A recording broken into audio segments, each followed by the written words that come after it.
Hello, everyone out there in podcast world. I hope you're having a wonderful day. You are listening to or watching Service Business Mastery Podcast. I'm one of your hosts, Tersh Blissett, sitting virtually next to my co-host, Joshua Crouch. And today we're going to talk about some things that are massively impacting the HVAC industry. I'd say it's probably impacting other industries as well. But Chris Forth, we actually had a podcast episode.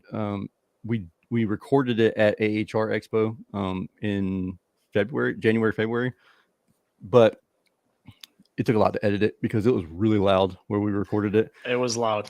It was so loud. Even the edited version of it was kind of loud, but it was released a couple weeks ago. And if you haven't checked out that episode, check it out.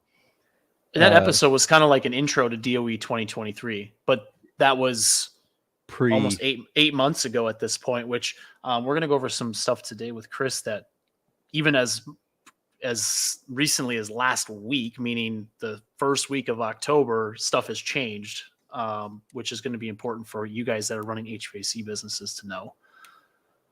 Yeah, we're going to talk a little bit about the 25C tax credit and the home rebates as well. He just did a 2-hour podcast with that. So buckle up. You're ready to ride for about 3 hours here with Chris. No, I'm just kidding.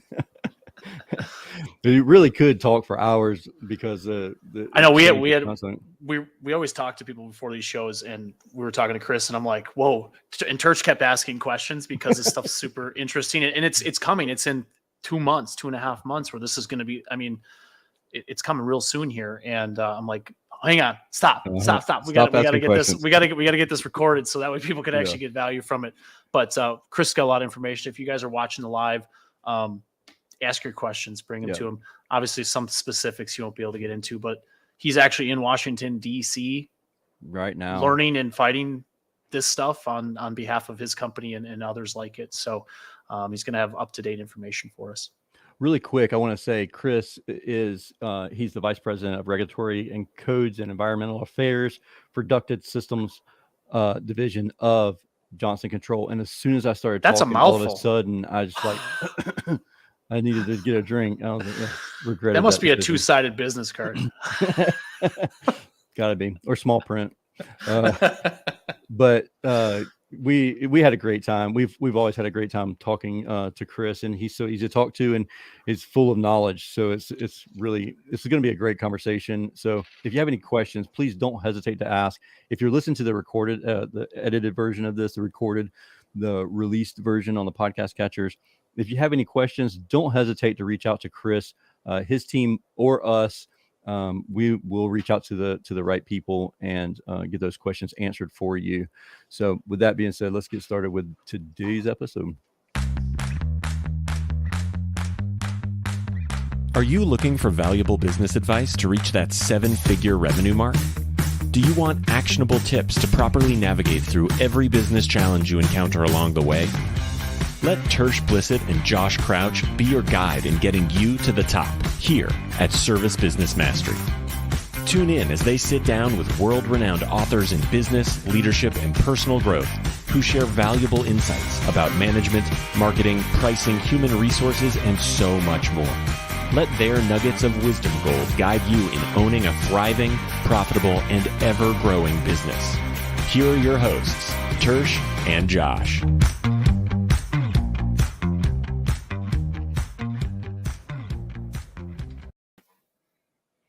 Hey, Chris. Welcome. Thank you, guys. Good to see you, Josh and Tersh, again. It's been a few months. It has been, and I'm sure it's been a wild ride for you, just like it has for us as contractors. Yeah, it's probably even more frustrating for you because you have to deal with the government. Yeah, and kind of an interesting point. I got into this role. I was previously an engineer designing residential commercial systems. And I moved into the product management role where I specified the systems. And part of my frustration was these government regulations keep changing all the time. Wouldn't it be nice to have more certainty? Mm-hmm. And that's how things kind of evolved into the role I am today. So you spoke your role into existence, right? What exactly is it that you do? Because you're in DC right now, right. Obviously dealing with all of this DOE 2023. Yeah, what we try to do is proactively engage on the regulation, right? For so long, our industry in general, not just my company, we were reacting to regulations from DOE, from EPA, from California, right? And we it's pretty simple math to figure out.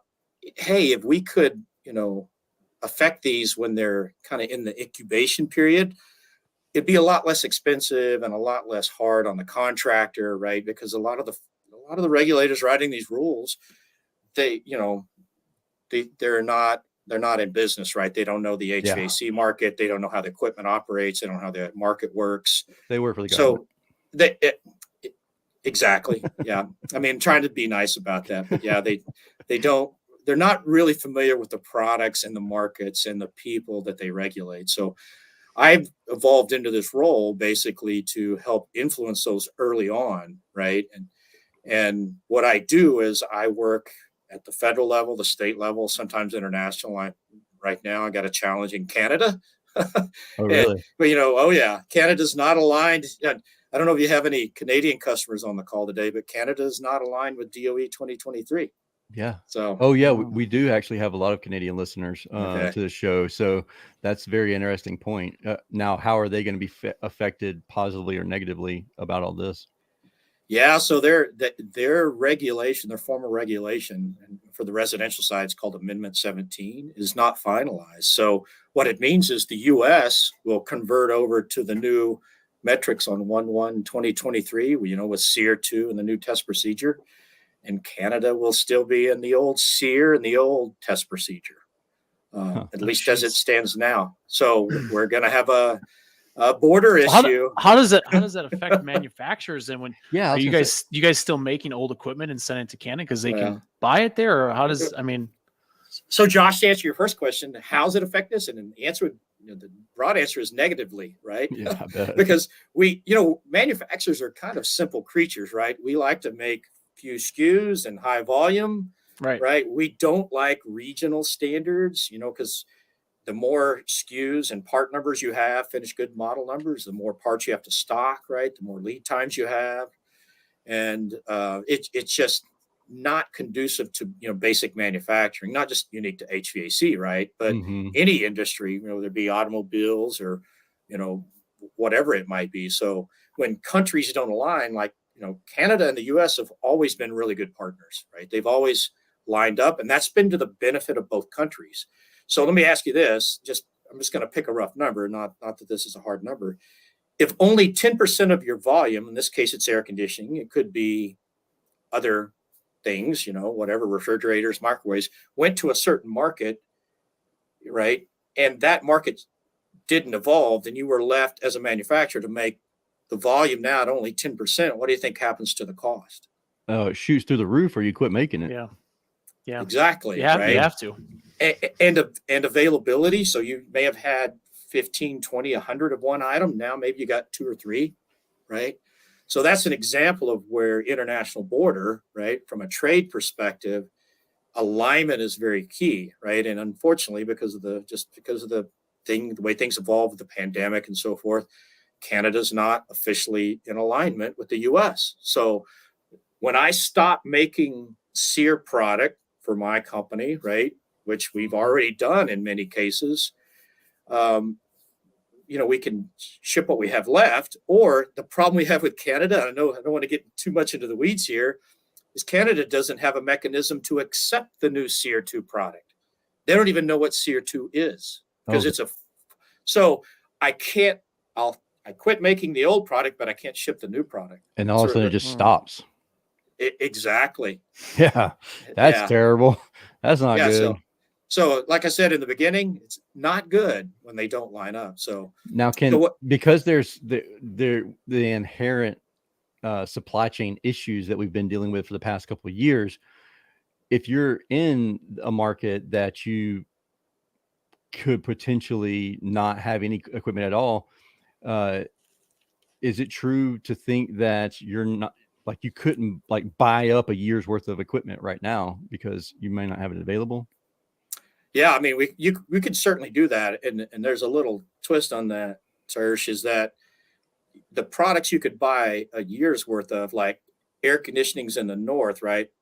In the north region, because we've got regional standards now, you have to make sure whatever you're buying ahead is a date of manufacture product, not products like in the south part of the U.S. that are date of install. Because if you bought a year's worth, let's say a 14 SEER air conditioners in the south, you'd have to have them installed by the end of the year, 2.5 months from now. So you have to know what you're doing, right? That's part of the DOE 2023, correct? Yeah, it is. Okay, so can you explain if somebody doesn't know what DOE 2023 or they haven't been paying attention? They hadn't really paid attention because they figured that it was just going to change. There's going to be a lot, I'm sure, that are like, this thing's coming. I don't really know what this is about. And even though you're going to explain it, and I know that you're going to explain it to exactly what it is right now, next week it could change. Yeah, and last week it did, right? Yeah, As Josh mentioned. So what do you, kind of high level, what DOE 2023 is? The federal government, in this case, the Department of Energy, is setting new minimum efficiency standards for the United States, right? In other words, the minimum that I can manufacture as an OEM, right, Johnson Controls, is increasing over what it was, right? And this is applying to residential and commercial. The twist on this is like, that's not a big deal. We're going from 13 SEER to 14 SEER, right? Mm-hmm. Well, you guys know back in 2015, the Department of Energy created regions, federal DOE regions. They created a north region, a south region or southeast, and the southwest. Well, that adds complication, right? And they created two unique requirements for air conditioners in the south, southeast, and southwest called date of installation requirements. In other words, for that part of the transition, those products, right, that I'm building today that I will no longer be able to build beginning 1/1/2023 have to be installed by December 31st midnight. And guys, one of the things that's unique about that, DOE has many products, under regulation, right, that they set efficiency standards for. And it microwaves, TVs, ovens, dishwashers, right? These two date of install requirements are the only ones under DOE's, control that are in existence.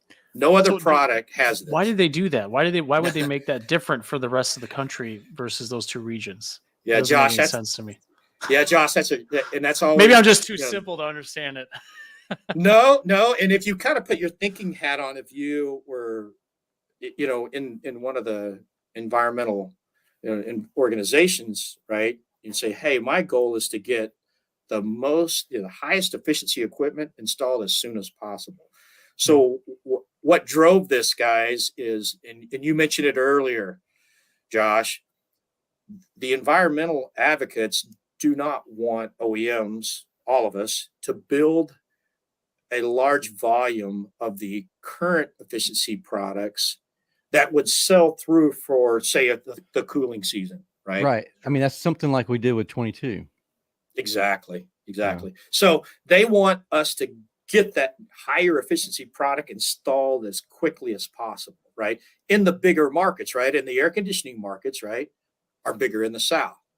The heating markets are bigger in the north, right? That's just how, the heating degree days work. Yeah. We do so much heat pump installs. I mean, that's predominantly what we're doing. So is it true that heat pumps are going to be treated differently from straight cool systems? And what happens if we put a heat pump on a furnace and a coil?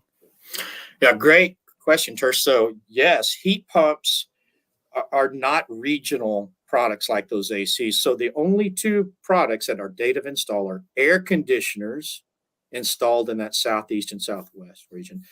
Heat pumps, because they work in both the north and the south, are a national standard. So they're what we call date of manufacture products. So anything I build, I can build all the heat pumps I want and install those indefinitely, right? Or until some future rule that has yet to be written would limit them. But they're change next week. Well, let's be positive. We may get 2 weeks instead of 1 week. Right. But the heat pumps are excluded. Even air conditioners in the north are a national standard. They're excluded. It's just those air conditioners in the Southeast and Southwest that are date of install products. Okay, so Chris, let me ask you this. So Michael Johnson, he's on LinkedIn watching us live. He asked, which is more important, local jurisdictions requirements or the federal? For example, there are building departments referencing 2018 IECC. Yeah. So the thing about the DOE rules, guys, is they have what they call federal preemption, right? In other words, federal preemption means what the feds say, in this case, DOE, says are the minimums, that overrules state regulation, right? And in other words, if there weren't federal preemption in the DOE rule, every state could go in and set its own minimum. Like California and say, you know what? Our minimum for air conditioning is 18 SEER. And the state where I live, Oklahoma, would say, you know what? Ours is 10 SEER. All right. Okay. Oh, that would be fun. Yeah. Well, that would be even more complexity, right? Which none of the contractors would like, and we wouldn't like either. Especially if you worked in both states. Well, and Tersh, you bring up a good point. Even in the 3 regions today, if you're one of those unlucky contractors that operates on one of those boundaries, right? That's a real issue because you've got north-south products, right? Or even southeast, southwest products. Okay, so here's $1 million question. How is this going to be regulated? That's also a good question. So, I mean, I always ask this question when I do presentations. I said, how many of you guys have seen the DOE police and their DOE cars driving around, right? How many? That's exactly what I'm thinking. The answer is usually 0. Yeah. But here's what the reality is, right? From an enforcement perspective, most of DOE's enforcement actions are brought about by tips from other contractors, and it's the contractor that lost the job to the contractor that's putting in non-compliant equipment. So say we're in 2023, the new minimum in the Southeast is 15 SEER, converted to SEER 2 is 14.3 SEER 2, right? But somebody's got, oh, you know what? I still got these 14 SEER units sitting down here. Let's just pick on Florida. Real fast.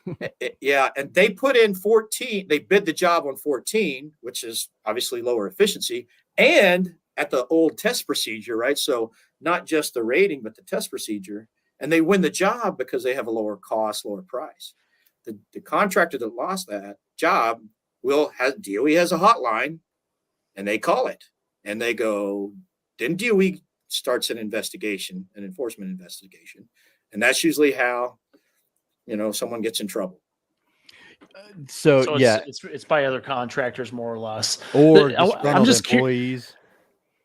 Absolutely too. Yeah. I'm curious with all the technology we have today, there's not a database where because warranty registration, stuff like that, where serial numbers get added in there, which can have a big database where it could be more refined that way. So that way the people that are trying to cheat the system and do things like that. So we're going to have AHRI numbers, matching numbers for every, you have to have them for the system installs. Is that correct? No, it depends on the application, right? So if you want a tax credit, right? Like we get a lot of that's the requirement for the tax credit side of things. Yeah, you have to have an HRI match, right? Okay. And in the regional enforcement standards we talked about with this DOE 2023, right? The energy guide label, we call it the yellow hang tag, right? We have it on our air conditioners and furnaces. You see it on microwaves, TVs, other consumer products. The one that's always stated, you never take it off. Yeah, that's the enforcement mechanism. But if you have an application, let's just pick a 10-year-old system, a split system. The outdoor unit's exposed. It goes out, but the indoor unit's fine. Yeah. Right? You don't have to replace that indoor unit. Okay. So you can put just an outdoor unit on it, but the outdoor unit has to meet the regulatory requirements for that region in which it's installed, right? So it's different for the north, different for the southeast, different for the southwest. So enforcement's really, dependent upon location and the specific product, and certainly the timing makes a big difference, right? Okay, so let's transition into the home rebates and the 25C tax credits. Now, what is the difference in those? if That's you a can great give like question. a high Yeah. level. Yeah. So in the Inflation Reduction Act, let me kind of start there, is a group of many different incentives, right? It's residential, it's commercial, it's fleets, it's non-business and so forth. But on the residential AC side, there's really three things, but two main things. There's the rebates and there's the tax credits. I'll start with the tax credits. The tax credits are what the tax code 25C. And guys, these are the tax credits that have been around for a long time, right? So they expired back in back in December of 2021, the 25C tax credits. And what a tax credit is if a homeowner, has a tax liability, right? Let's say you owe $1,000 to the Fed, you can get a tax credit for $500 and lower that liability by that credit amount, depending upon. So you have to owe it in order to get the credit for it. That's right. Rebates are different, right? And in the IRA, they're typically paid to the contractor. In other words, the contractor buys a product at full price from a distributor, and then they submit certain paperwork and get dollars from the federal government back, right? So that's not tax, so to speak, right? Now, here's the catch.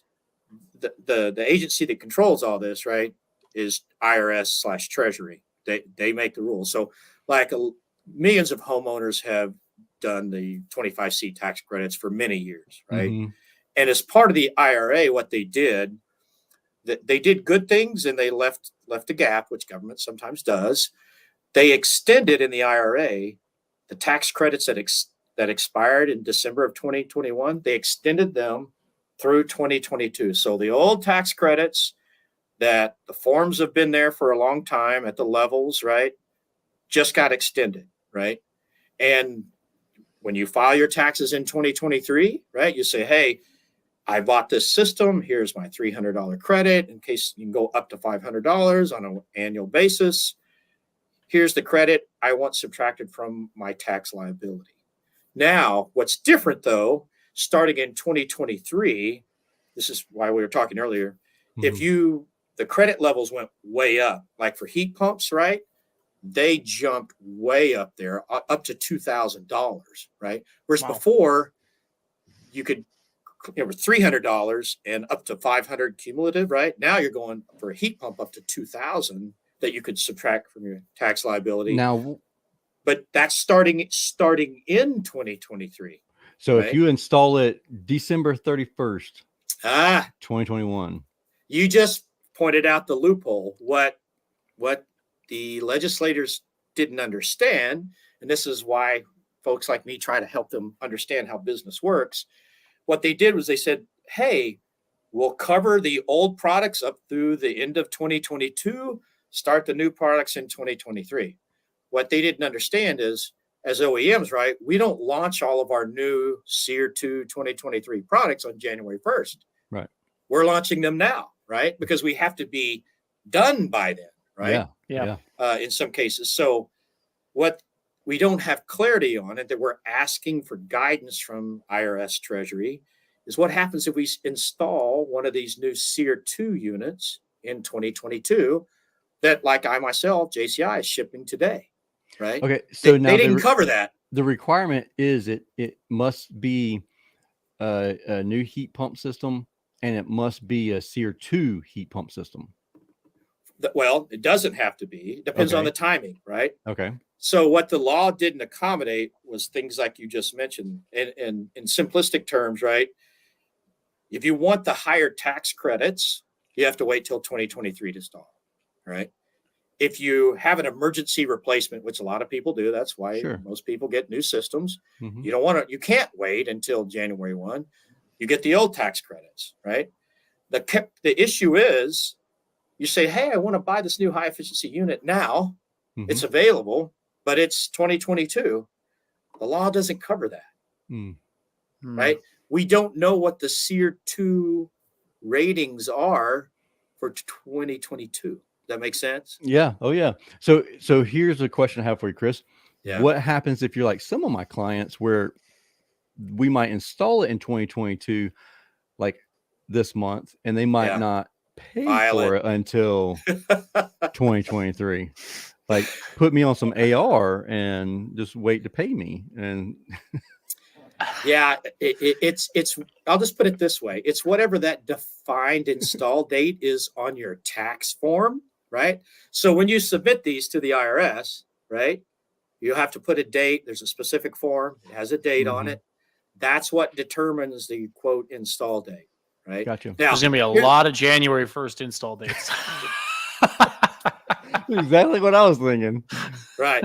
Like, how many of my customers are going to be like, can you change even the though nobody date works on January 1st, there's going to be a lot of January 1st install change the dates. date on but this. The other caveat, right? The other caveat is it needs to be January 1st with a SEER 2, right?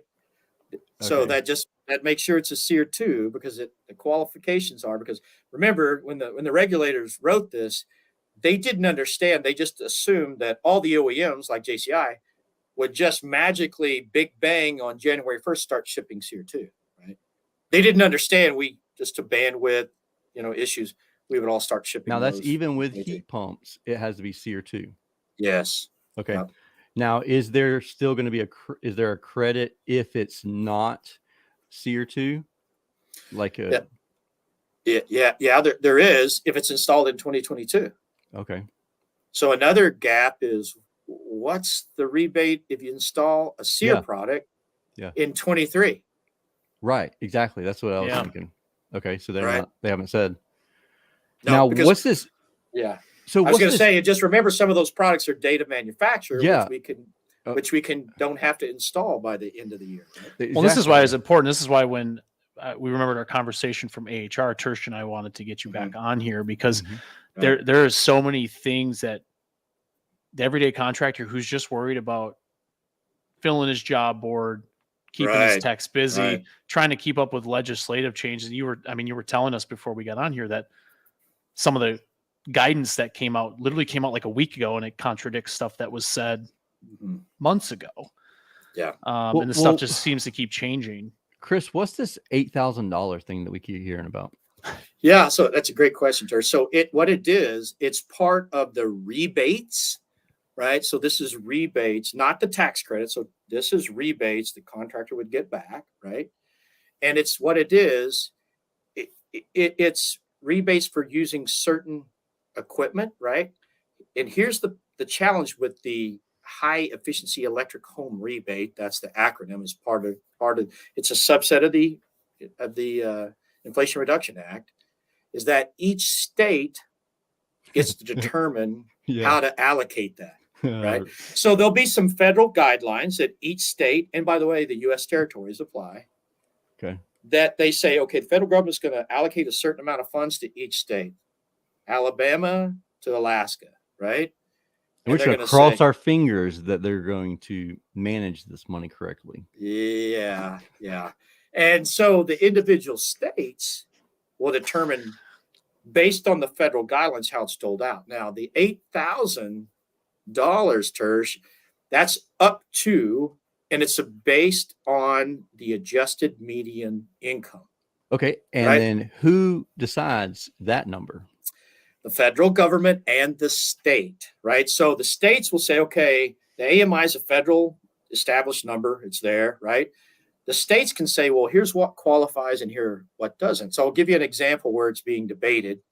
They may say, you know what, for a lot of the tax dollars, and this is positive, are going to go to low and middle income folks, right? The $8,000 only applies to those with households that have less than 80% of the AMI, adjusted median income. So if you're 79% of whatever the adjusted median income, it's for your area.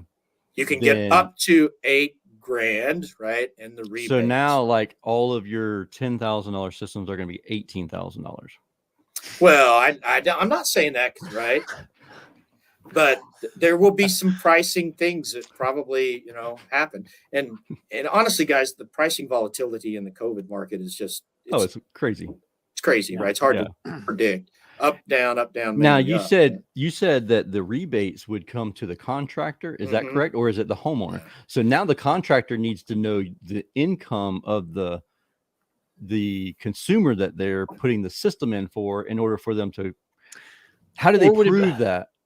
So now as a contractor, I have to get your taxes. That's right. Remember I said earlier, IRS Treasury is the controlling party here. But who wants to give their contractor, here's a copy of my 2021 taxes? Somebody that wants to get $8,000 back. So touche. Yeah. let me ask you this. Do you think more contractors will just let the homeowners get the rebate then on their own and do it that way? Or can they? Yeah. So here's my qualifier. On the rebate side of things, guys, it's a lot less defined because it's new than the 25C, because 25C is an established program. Yeah. Right. We know that pretty well. So we're still looking for guidance in multiple areas from IRS and Treasury on this. Right. But in general, right, when they're given to the federal government transfers it to the states will determine how it's doled out based on the federal guidelines. Right. They're a lot of those details still have to be worked out, including the timing. We don't know the timing on it, right? This is supposed to be like over a period of years, correct? Correct. Many, 10 years, right? Okay. So yeah, so but more than likely, those dollars, guys, this is Chris's thoughts. Those dollars for the rebates will go quickly. Oh, it's just like PPP and all that. Yeah, exactly. Stuff. Yeah, exactly. You got it, Tersh. That's right.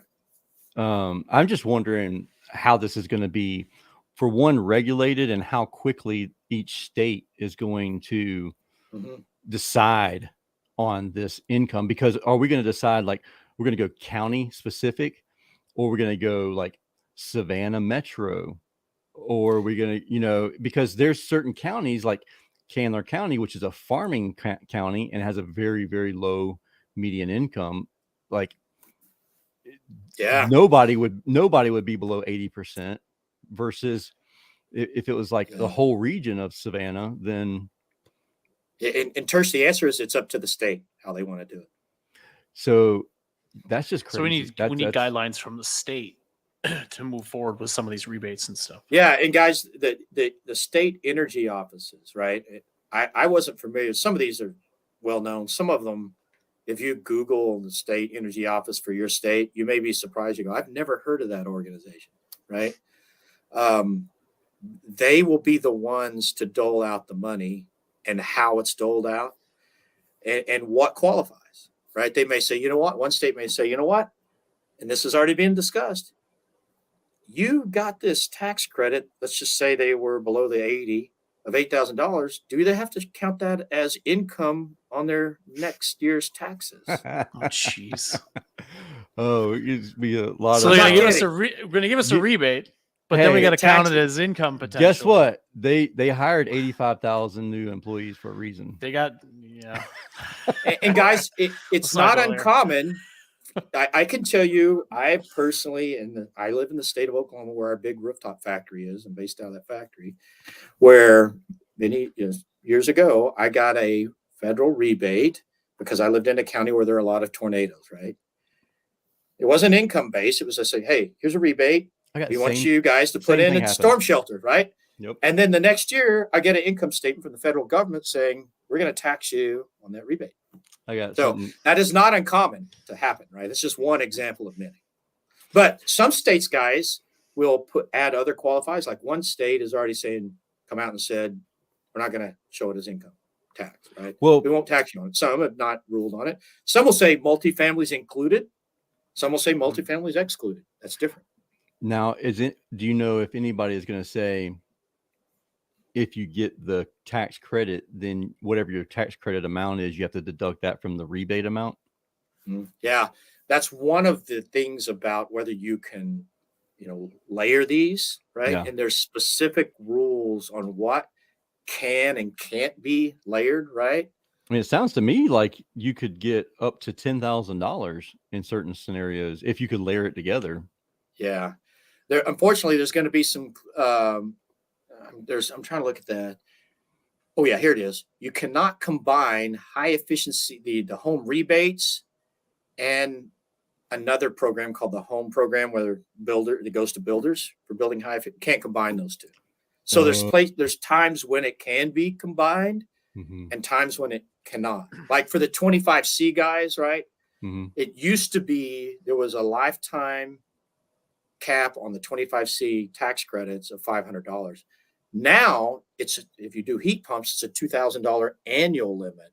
So you can do 2,000, 2,000, 2,000, all the way out to 2032. Now that's only if you install a system that year, or can you defer some of that expense? So Tersh, here's the qualifying statement. Every company's going to have on their documentation. Please consult with your tax advisor. Right? If you know, you don't want to be giving tax advice about stuff you don't know. I am going to figure out a way to try and work around this thing. It might take more energy than what it would for me to do it the right way, but I am going to try and work my way around this, or at least ask questions about it. And if you listen to this show and you get advice from Tersh, you take that. Your attorney don't take it directly. I am not included in this. Do not take my advice. But guys, no, Tersh, this was openly discussed here in DC when this was being debated, right? And it's fully expected where we're allowed to, time those investments out to take advantage. That's exactly why they made it an annual limit. They could have kept it like the old, 25C credits where you had a lifetime limit, you're done.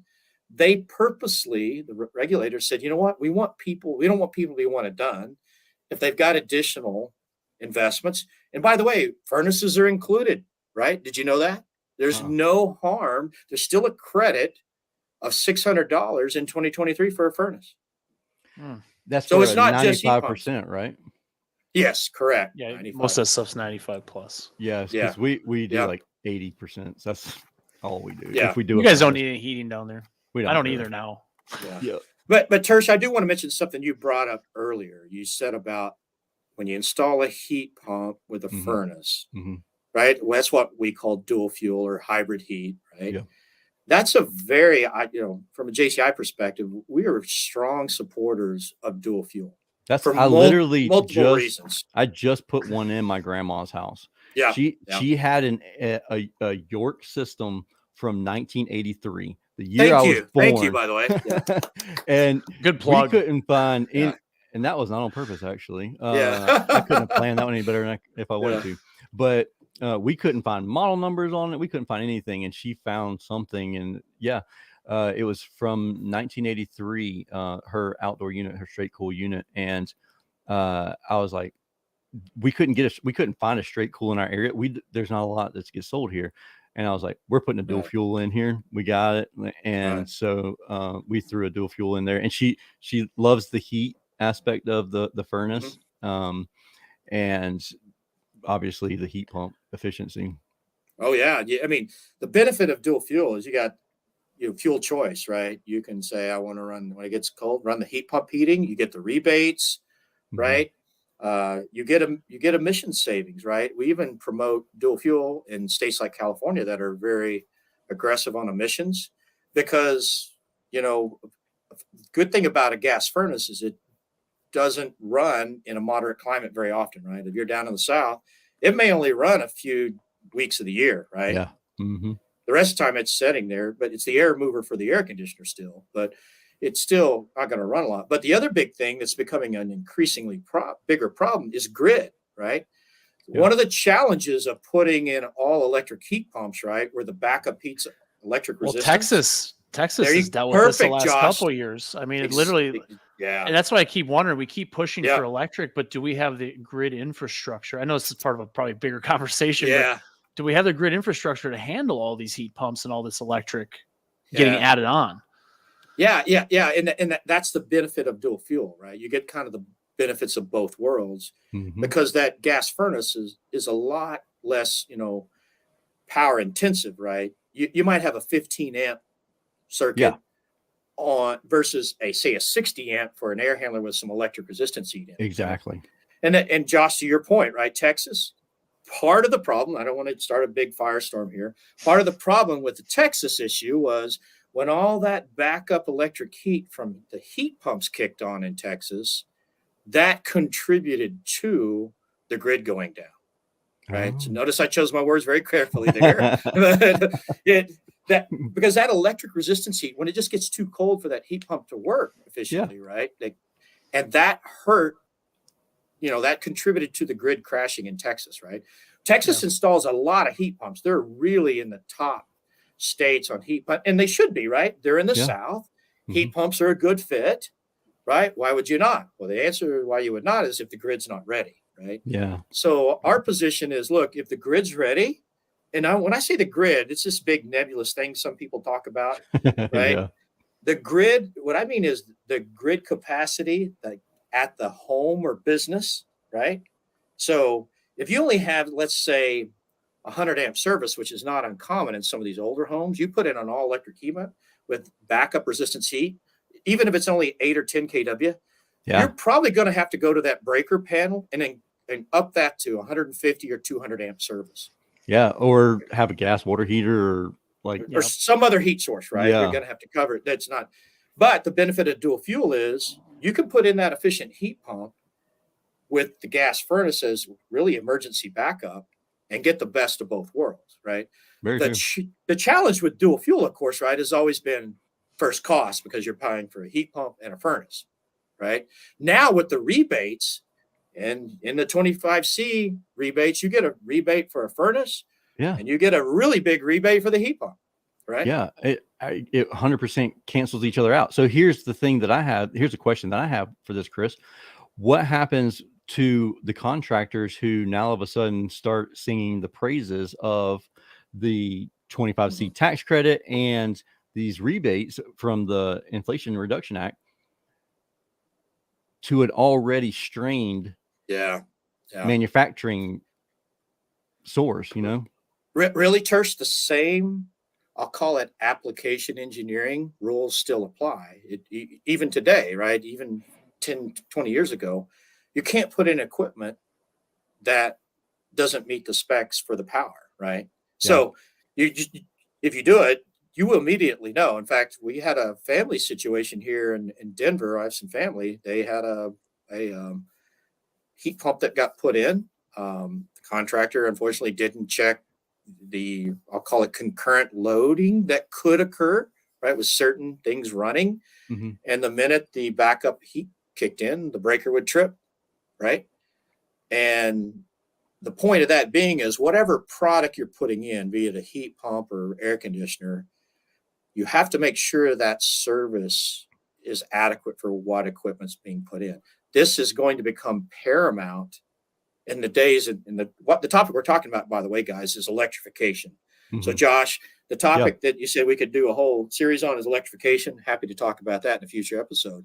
I mean, you're talking about putting Tesla batteries, charging packs on walls and in garages and stuff like that. I mean, you guys saw what happened in California just a couple months ago, right? California stop put out and said, guys, please don't charge your car 78. or don't run your air conditioner, right?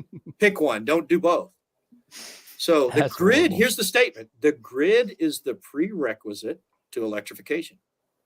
That's the prerequisite. That's just science, right? If the capacity is not there and you overload it, bad things are going to happen, right? Okay, so Chris, here's I guess my point on the question I was asking is, will the manufacturers be able to keep up with this if we start going ham on selling these systems? Because now all of a sudden they're $8,000 cheaper than what they were December 31st, and so all of a sudden it's easy to sell systems, but now the systems aren't there. Plus we have to be very cautious and keep in mind that they must match in order to get the rebate.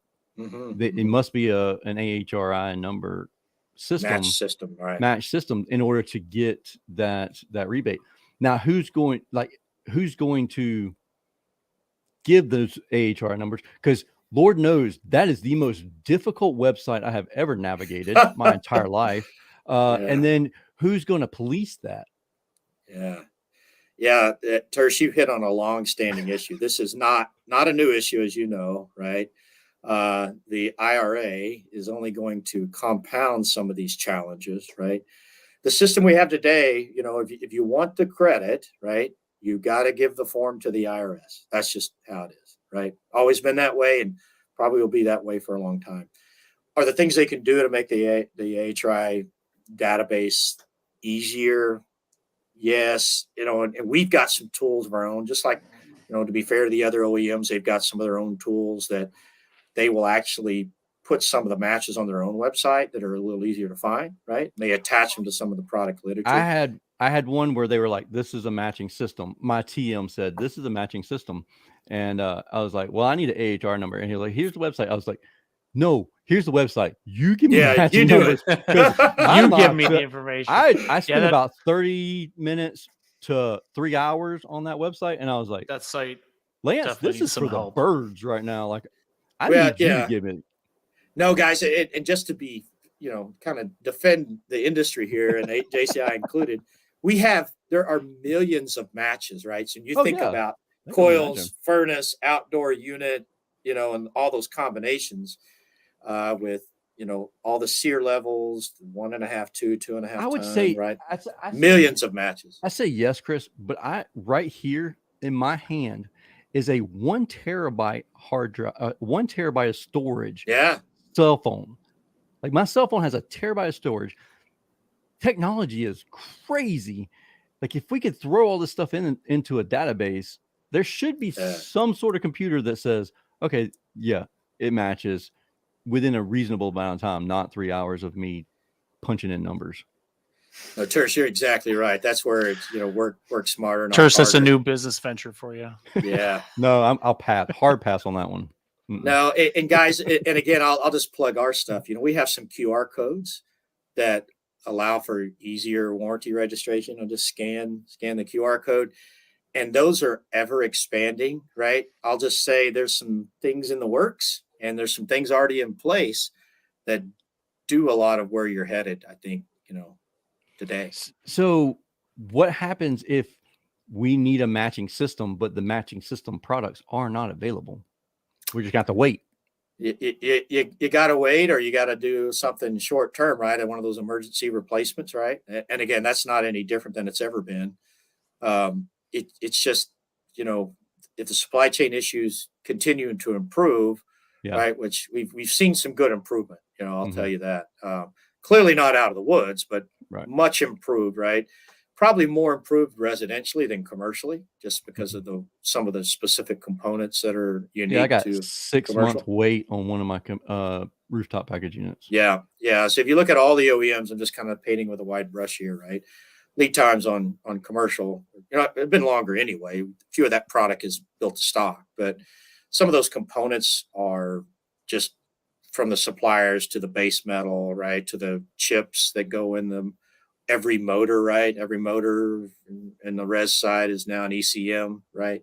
Yeah. Let's take it away from PSCs, and then now we have chip issues. Yeah.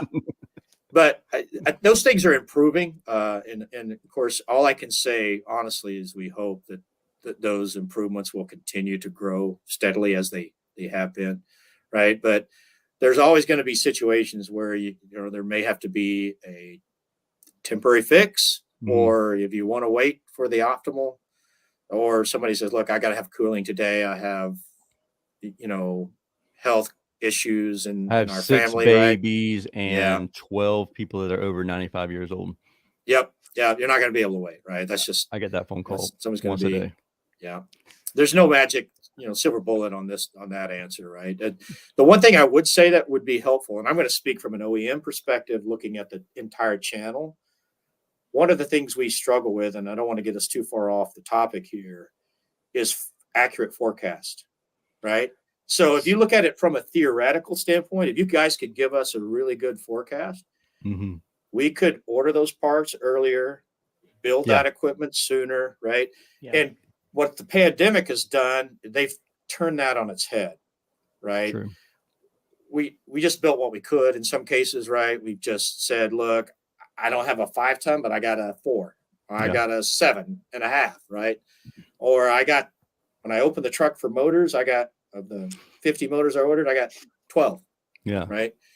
So, but if we could get more accurate, right? And it's never going to be more important as we transition to some of these markets in the U.S. to heat pumps faster than others, right? Mhm. Where the grid is ready, where there are more moderate temperatures, right?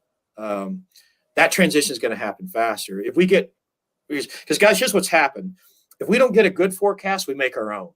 And let's Right. just say our own forecasts are not as good as those coming from the customer, right? Yeah. Mhm. We would much rather it be a bottom up, contractor up driven kind of So thing, right? are you saying just communicate with your TM, with your vendor, or are you saying let's put stock orders in place, like go ahead and order stuff and keep it inventory at your shop and do away with, like, what I hear a lot of coaches and a lot of organizations are moving to more towards is like an on-demand installation. So like you're buying parts as you need it, you're buying equipment as you So need you don't it. hang on to tens of thousands of dollars or hundreds of thousands of Yeah. dollars worth of inventory. That's probably more commonly called just in time, right? Yep. Is Yeah, what just in we'll time. hear. And there's Way to go, and Chris, for correcting me in a polite yeah. way. That's just such a stand-up guy. No, I'm just kidding. And you guys, You're exactly right. I live in the factory world, but I do get out and talk to contractors a lot. So as part of my job, I try to get them ready. But guys, honestly, if the lesson that we didn't, we learn probably more paramount than anything is just in time in something like COVID, really creates Yeah. a lot of challenges, right? Oh yeah, absolutely. Yeah. 100%. And we found that, ultimately, Tersh, I think you're exactly right. The points you just made, both of those things would be helpful. A forecast and, about, hey, here's what I believe I'm going to order, feed that up to your contract, your territory. They'll feed that up to the distributor, and then they'll feed it up to the OEM like me, right? And then I go, you know what? I'm going to switch a bunch of these ACs Mm-hmm. to heat pumps. And by the way, the heat pumps come with a defrost control board that has a chip in it. Yeah. And I'm going to order 6 months more of those because my forecast told me I needed to do that. Right? Well, if my TM asks me, I'm going to double whatever the number is that I actually need. So just be aware Nothing of better that. than, there's nothing better than actual customer orders, guys. Trust me. Yeah. But in lieu of that, a forecast that is longer term, right? And some of the OEMs, and I can say, I won't get into the pricing thing, we offer incentives for longer lead time orders, right? So you get a percentage off for, let's say, 120 when do I have to days pay for or more, right? Yeah. No. Yeah. If I can wait 6 months to pay for it, I'll order a whole truckload of it right now. Yeah. And my point is, guys, there's a variety of benefits. Oh yeah, absolutely. To that longer term forecast, earlier Not orders. just that. What I'm hearing you say, Chris, is that having that relationship and communication with your TM, don't just go up to the counter and surprise the counter guy whenever you need a new system. Yeah, exactly. Well, not only that, if there are larger competitors and they do stock orders and they take most of the stock in that local supply chain, you're going to be left holding nothing. Well, if I don't have there's no system for you to put in, and you already sold it. Say I don't have an AHRI matching. That's a tongue twister. Matching system readily available, but a competitor who has purchased inventory has it matching. Then there's a chance that they're just going to go to that competitor, and because they're going to get the rebate that way. That's right, Chris. Matt, I really appreciate. We're coming up on an hour. I can't believe it's already been an hour. I know. Time has flown, guys. It has. We've talked about so much stuff here. If people want to learn more about what Johnson Controls JCI can do for them and would like to just learn more about you and everything, what's the best place? Where's the best place for us to send them? Yeah, I've got a pretty good social media account on LinkedIn. That would be a really good. You can just, Chris Forth, JCI. Pretty easy to find. There's not a ton of Forths in the LinkedIn directory. That's probably the better way. I get lots of emails and get behind, like when I'm traveling, I get behind. But I would say that's probably the best way. The other way is your contractor, talk to your TM, right? I often do talks and travel. I'll be in Baton Rouge next week at ASHRAE event. And then the week after that, I'll be at another event up in Montreal for my Canadian distribution. So you sound like Josh and I. Like, yeah. Next week I'll be at Service World Expo, and Josh will be at Service Rocket in Las Vegas. Yeah.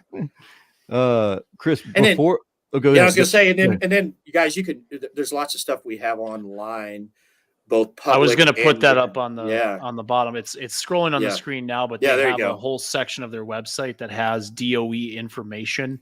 So if you want to learn more and get some of that stuff, probably more like high level before you get to like the nitty gritty stuff, I would visit a website like johnsoncontrols.com/DOE, learn more about that. Yeah. They have other pages on there, but that's just the one that I picked out. That was pretty easy to remember. Yeah. Thank you very much. Appreciate it. Okay. Before I let you go, I got to ask you one more question. Okay. Chris is like, man, I hope he forgot about that. Yeah. That's exactly right, Josh. I was like, darn. Oh, good. I'm gonna make it through. Actually, answer one of these weird questions until my ADD kicked in and I started fidgeting with stuff on my desk. What recurring lie did you always tell your parents or your teacher? Yeah. I would say I didn't do that. Whatever it wasn't me, right? So, because I was always they've made songs about that. So yeah, I know. And I kind of, let's just say, in high school I got into trouble a few times. So that's hilarious. Well, it wasn't me. I didn't do it. So. My parents would ask, "Who did this?" I don't know. So we had a sixth kid in the house named I don't know. That's their name. Mine would definitely be that I completed my homework. Yeah.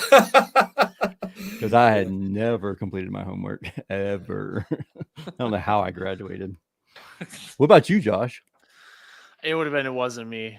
Or it was her, my sister. Yeah.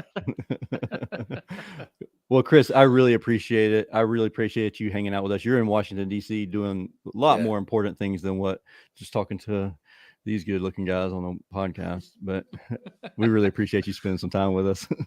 Hey guys, it's really been enjoyable and always, helpful if we can get, good communication, as you mentioned, Tersh, down into the channel. That's part of my role is communication, right, on these regulatory changes. And it's so glad to come on and talk. Cool. I look forward to seeing you at AHR. All right. Look forward to seeing you. See ya. All right. Bye. Thanks.